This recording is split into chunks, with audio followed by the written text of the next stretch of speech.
အားလုံးပဲမင်္ဂလာပါဗျမတွေ့ရလဲကြာပြီကဲဒီနေ့မှာတော့ကျွန်တော် Vaseline နဲ့ပေါ့နော် Vaseline နဲ့ဒီလက်အိတ်တွေကတ်မကတ်ကိုကျွန်တော်ဆံပြပေးတော့မှာဖြစ်ပါတယ် Vaseline နဲ့ဆံပြဖို့ကတော့ကျွန်တော်ဒီလက်အိတ်အဟောင်းနေနေပဲကျွန်တော်ဆံပြပေးတော့မှာဖြစ်ပါတယ်ဒီဆံပြမဲ့ quality တွေမှာကကျွန်တော်တို့ဒီ Adidas တွေပါမယ်ပြီးရင်ဒီကောင်ကျွန်တော် BG တွေပါမယ်ပြီးရင်ကျွန်တော်တို့ဒီ Italy brand RG တွေပါမယ်ပေါ့နော်ဒီအားလုံးကတော့လက်အဟောင်းနေပါပဲဗျကဲ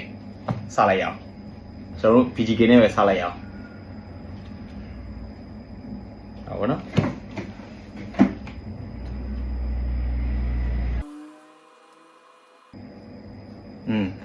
လက်တွေကတော့ကစီပဲဒီမှာပေါ့နော်ဒါလက်အိတ်အဟောင်းဆိုတော့ဒီမှာပါဝါသားပဲ့တာလေးတော့ရှိနေဒါပေမဲ့ကျွန်တော်အဲ့ပုံမှာလည်း Vaseline လေးတွေလိမ့်လိုက်မယ်ပေါ့နော်ကဲဒါကတော့ပထမလိမ့်ပြီးတဲ့အခြေအနေပါဘာကြောင့်မလို့ကျွန်တော်ဒီလက်အိတ် quality 3မျိုးနဲ့ဆန်းပြတာလဲဆိုတော့ quality တွေကတော့အများကြီးရှိမှာပေါ့နော်အဲ့တော့ကျွန်တော် quality တစ်မျိုးထဲမှာပဲ Vaseline ကိုဆန်းထားတယ်မဖြစ်ရလေအောင်ပေါ့နော်အဲ့တော့နောက်တစ်ဖက်တုပ်ပြီးတဲ့အခြေအနေပါဒီမှာပေါ့နော်လိတ်ကကတ်မကတ်ဆိုတော့ကျွန်တော်ဒီလိုလေးပဲတော့ကတ်ထားလိုက်မယ်ပေါ့နော်ကဲဒီတစ်ခေါက်တော့ Adidas အလဲပေါ့နော်ဒါလည်းကတ်ထားလိုက်မယ်နော်ဒီတစ်ခေါက်ကတော့ RG လည်းဖြစ်ပါတယ်ကဲလိမ့်တာတော့ share လိမ့်နေပြီကတ်မကတ်ပဲကြည့်ရတော့မှာမကတ်ဘူးဆိုရင်တော့ကျွန်တော်လက်အိတ်တွေရေးပြန်ဆေးရမှာပေါ့နော်ကတ်ဖို့မျောလင့်ပါတယ်ဘာကြောင့်မလို့ဆိုတော့ကျွန်တော်တို့ကကတ်တဲ့ Vaseline ကိုရှာနေတာတော်တော်ကြာနေပြီပေါ့နော်မြန်မာနိုင်ငံမှာရှိတဲ့ Vaseline တွေကမကတ်လို့ပေါ့နော်ကျွန်တော်ဘန်ကောက်မှာရောက်နေတော့တခါတည်း Vaseline ဝယ်ထားတဲ့အဲ့ဒီကောင်လေးစမ်းကြည့်တာပေါ့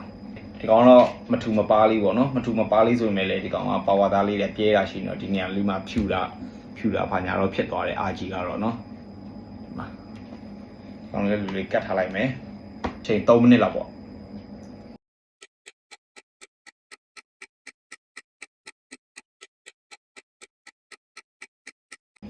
ကဲအချိန်လည်းပြည့်ပြီဆိုတော့ကျွန်တော်ဒီ BG လေးကိုကြည့်လိုက်အောင်နော်ဒီမှာဟိုလိုကြီးကတ်စီးနေရမျိုးတော့မဟုတ်ဘူးပေါ့နော်ဒီမှာနော်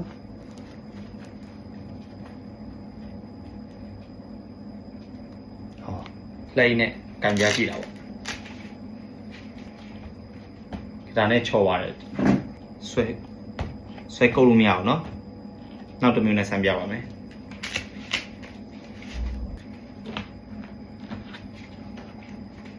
ဒီကောင် Adidas လေးရောနော်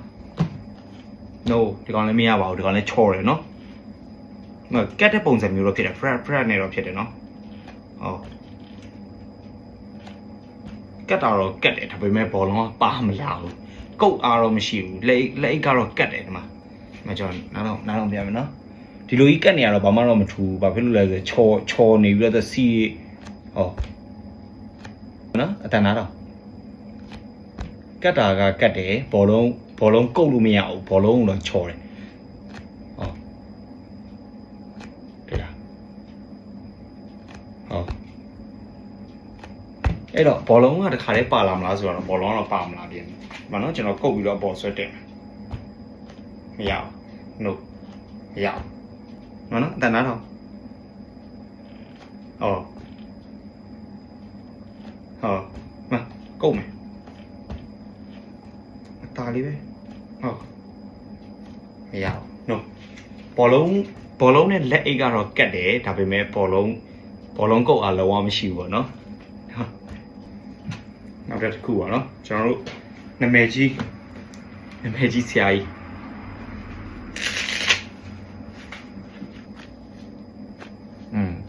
ကတ်တဲ့အတန်တော့ထွက်တယ်ပေါ့နော်ပါဝါသားတော့တော်တော်စူးစူးပဲကျွန်တော်သုံးထားတဲ့ RG ကတော့ no ဒီကောင်လုံးဝမရဘူးဒီကောင်ကတ်တဲ့တန်ကိုမမြည်ဘူးနော်မနော်ဟာ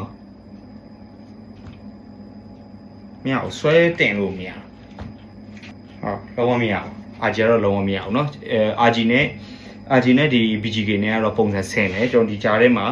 ဒီ Adidas တွေကတော့ကျွန်တော်တို့ကတ်တယ်ဒါပေမဲ့ဘောလုံးကုတ်အားမရှိဘူးပေါ့เนาะ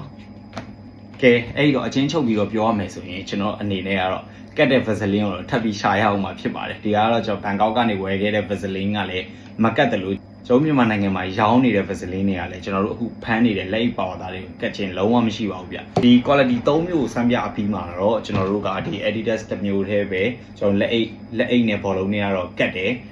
ဒါပေမဲ့ဘောလုံးကုတ်အားမဖြစ်တဲ့အတွက်ဘောလုံးကတော့ပါလာမှာမဟုတ်ဘူးဘောလုံးဖမ်းမယ်ဆိုရင်တော့ဒီကောင်ကစီပုံစံမျိုးဖြစ်နေတဲ့အတွက်နည်းနည်းချော်လာမျိုးတော့ဖြစ်မယ်လက်အိတ်နဲ့လက်အိတ်ချင်းထားရင်လည်းကတ်ချင်းကတ်လိမ့်မယ်ဒါကတော့ကျွန်တော်က